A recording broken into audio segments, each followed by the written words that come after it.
بسم اللہ الرحمن الرحیم۔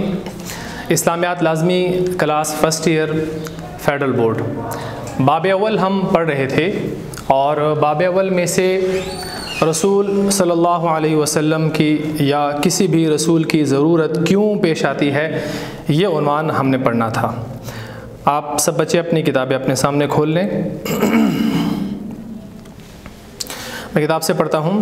اللہ تعالیٰ نے انسانوں کی ہدایت کے لیے انسانوں ہی میں سے رسول بھیجے، کیونکہ انسان کی رہنمائی کے لیے انسان ہی رسول ہو سکتا ہے۔ پیغام الہی کو نبی کریم صلی اللہ علیہ وسلم پر نازل کرنے کی حکمت مندرجہ ذیل آیت میں ملاحظہ ہو۔ قرآن کریم کی آیت مبارکہ ہے سورہ نحل، وَأَنزَلْنَا إِلَيْكَ الذِّكْرَ لِتُبَيِّنَ لِلنَّاسِ مَا نُزِّلَ إِلَيْهِمْ۔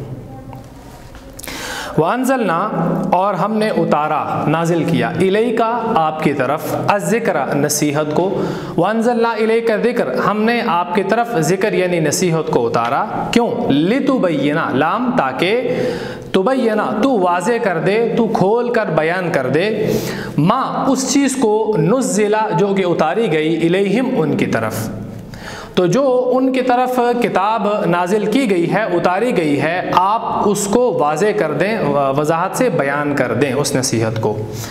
آیت مبارکہ کا ترجمہ سمجھ آ گیا؟ اب کتاب سے اس کا ترجمہ پڑھ لیتے ہیں۔ ترجمہ، اور اتاری ہم نے تجھ پر یہ یادداشت کہ تو کھول دے لوگوں کے سامنے وہ چیز جو اتری ان کے واسطے۔ حضور نبی کریم صلی اللہ علیہ وسلم کو خود اپنی زندگی میں قرآنی اصولوں پر مبنی ایک عملی مظاہرہ کرنا تھا۔ صرف یہی نہیں کہ آ کر پیغام سنا دیتے، بلکہ اس پیغام کے مطابق انسانی زندگی کی اصلاح بھی آپ نبی کریم صلی اللہ علیہ وسلم کی ذمہ داری تھی۔ پیغام الہی فرشتوں کے ذریعے بھی بھیجا جا سکتا تھا، مگر محض پیغام بھیجنے سے وہ مقصد پورا نہیں ہو سکتا تھا۔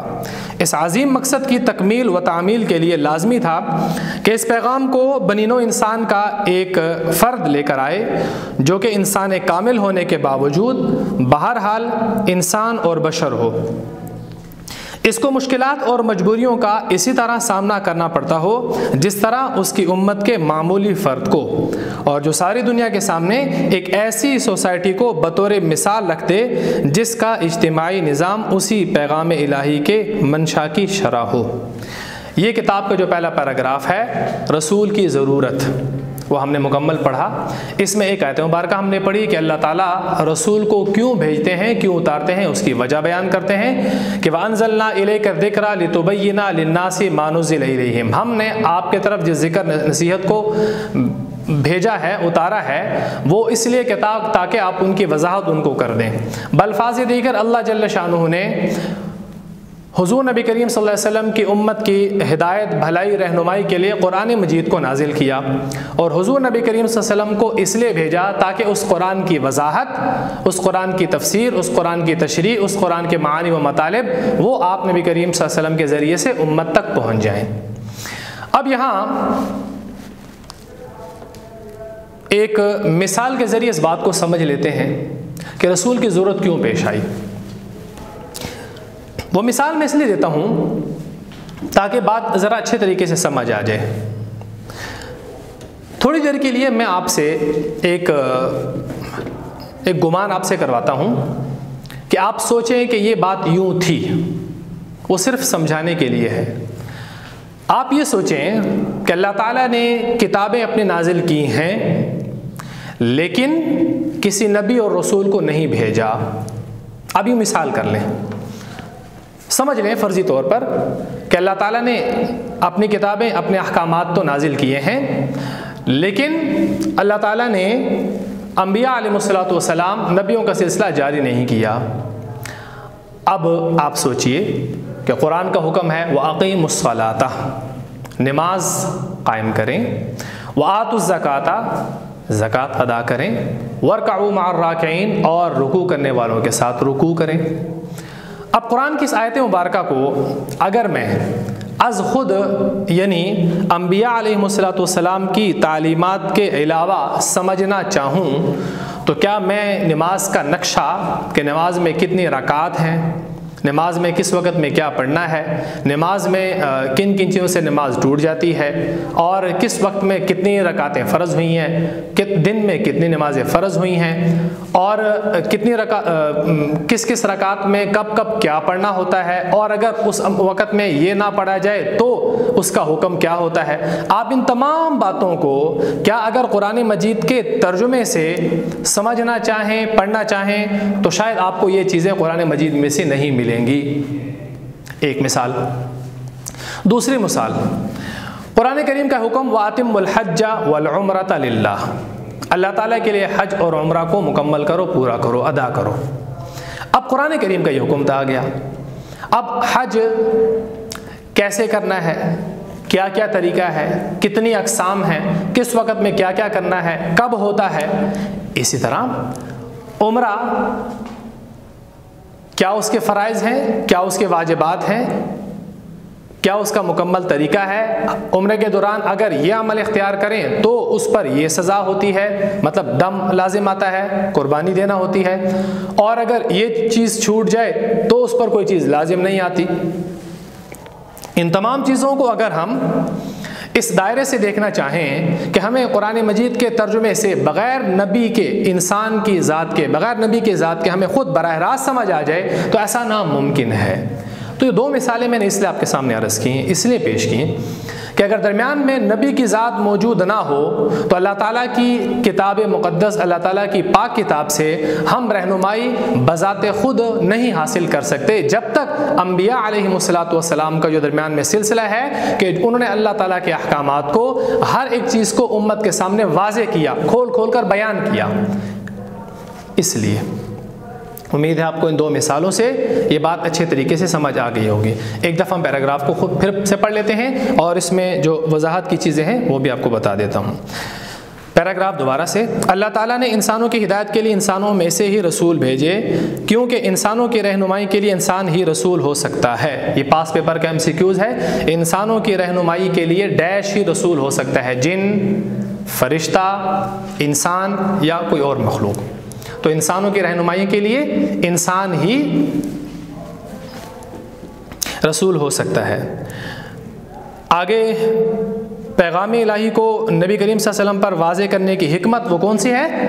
آپ کے سامنے آیت مبارکہ کا ترجمہ پڑا تھا کہ ما نزل الیہم لتبین للناس ما نزل الیہم، تاکہ آپ لوگوں کے سامنے اس بات کو واضح کر دیں جو ان کے لیے نازل ہوئی، جو ان کے لیے اتاری گئی ہے۔ حضور نبی کریم صلی اللہ علیہ وسلم نے اپنی زندگی میں قرآنی اصولوں پر مبنی ایک عملی مظاہرہ کرنا تھا۔ صرف یہ نہیں کہ آ کر پیغام سنا دیتے، بلکہ اس کے پیغام کے مطابق انسانی زندگی کی اصلاح بھی آپ نبی کریم صلی اللہ علیہ وسلم کی ذمہ داری تھی۔ پیغام الہی فرشتوں کے ذریعہ بھی بھیجا جا سکتا تھا، مگر محض پیغام بھیجنے سے وہ مقصد پورا نہیں ہو سکتا تھا۔ اس عظیم مقصد کی تعمیل و تکمیل کے لیے لازمی تھا کہ اس پیغام کو بنی نوع انسان کا ایک فرد لے کر آئے، جو انسان کامل ہونے کے باوجود بہرحال انسان اور بشر ہو۔ اس جملے سے ہم کیا سمجھتے ہیں؟ اس جملے سے ہم یہ مطلب سمجھتے ہیں کہ بلکہ یہ اعتراض جو بات یہاں پر لکھی ہے، یہ اعتراض سورہ فرقان 18ویں سپارے اور 19ویں سپارے میں بھی ذکر ہوا ہے۔ وہ کیا؟ وہ اعتراض یہ کہ کافی لوگوں نے اعتراض کیا کہ ایک انسان کے اوپر اللہ کا کلام نازل ہو اور وہ ہمارے طرف نبی بنا کر بھیجا جائے؟ نہیں، ایسا نہیں، اس کو تو کوئی فرشتہ ہونا چاہیے تھا کہ جس پر یہ نازل ہوتا، اس کو تو انسان نہیں ہونا چاہیے تھا۔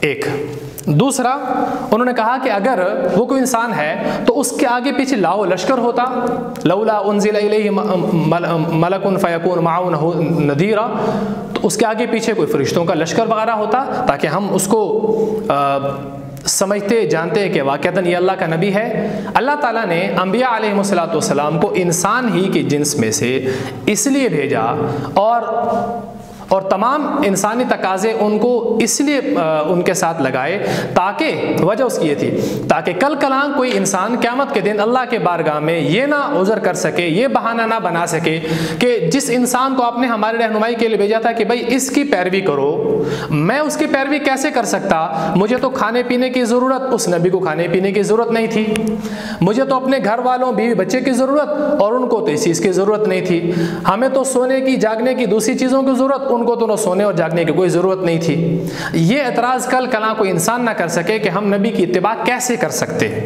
کہ جب ان کو ان چیزوں کی ضرورت نہیں تھی اور ہم ان چیزوں کی ضرورت تھی۔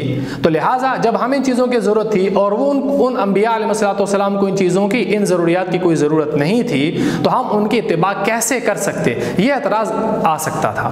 اسی لیے اللہ تعالیٰ نے انبیاء علیہ السلام کو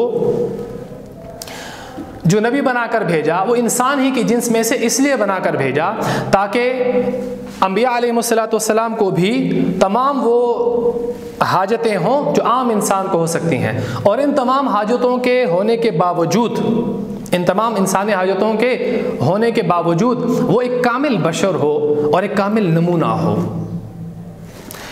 تو یہ آج کے پیراگراف میں ہم نے پڑھ لیا کہ انبیاء علیہ السلام کی ضرورت کیوں پیش آتی ہے۔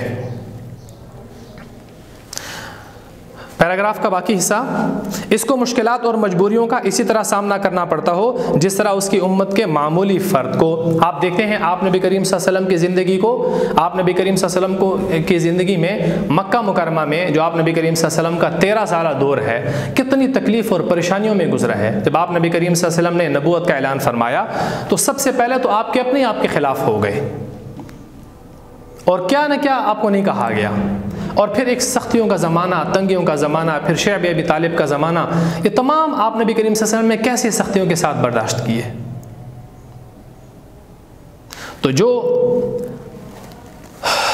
بہرحال انسان اور بشر ہو اور اس کو مشکلات اور مجبوریوں کا اسی طرح سامنا کرنا پڑتا ہو جس طرح اس کے امت کے معمولی فرد کو، تاکہ اس کی امت کا کوئی معمولی فرد کل کو وہ اعتراض نہ کر سکے جو تھوڑی دیر پہلے میں نے آپ کو بتایا کہ میں اپنے نبی کی اتباع کیسے کر سکتا کہ جب اس کو کوئی ضروریات ہی نہیں تھیں۔ جو ساری دنیا کے سامنے ایک ایسی سوسائٹی کو بطور مثال رکھ دے جس کا اجتماعی نظام اسی پیغام الہی کے منشا کی شرح ہو۔ امید ہے آج کا سبق آپ کو اچھے طریقے سے سمجھ آ گیا ہوگا۔ اگلے لیسن میں انشاءاللہ جو ہمارا اگلی کلاس ہے اس میں انشاءاللہ پھر آگے انبیاء علیہ السلام کی خصوصیات بیان ہوں گی کہ اللہ تعالیٰ نے تمام انبیاء علیہ السلام کو مشترکہ طور پر کون کون سی صفات دی تھیں۔ تو انشاءاللہ اگلی کلاس میں پھر ہم اس کو ذکر کریں گے۔ السلام علیکم۔